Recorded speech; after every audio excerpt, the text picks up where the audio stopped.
In today's video, I'm going to teach you how to unlock your Outlook account without a phone number.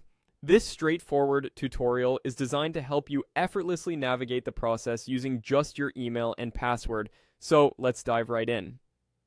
To begin, open your preferred web browser and navigate to the Microsoft Outlook homepage. Once you're there, look for the Sign In button typically found in the upper right-hand corner of the screen. Click on it, and this will take you to the Sign In page. On this page, you'll need to enter your login details, specifically your email address associated with your Outlook account. Make sure you type it in correctly to avoid any issues. Once you've done that, click Next to proceed. At this point, you'll be prompted to enter your password. Simply type in your password, making sure to check for any typos or incorrect character entries, as these can often be the source of login troubles. After you've entered your password, click the Next button again. Now, you'll be directed to your Outlook dashboard. This step signifies a successful login using only your email and password without requiring access to a phone number for verification or unlocking your account. This method is specifically useful if you found yourself in a situation where your phone is unavailable or you're encountering issues with two-factor authentication. It ensures that you can still gain access to your emails and calendar without unnecessary hassle.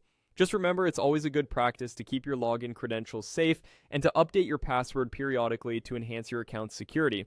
Unfortunately, if you're facing challenges beyond simple login verification, such as a locked or suspended account due to security concerns, you may need to explore additional verification methods provided by Microsoft.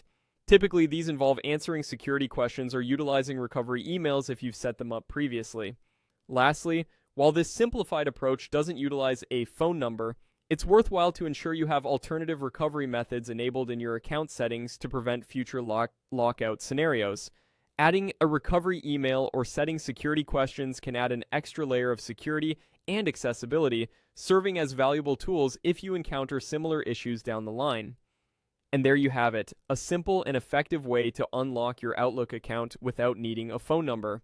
I hope you found this tutorial helpful and that it empowers you to manage your Outlook account with confidence regardless of device accessibility.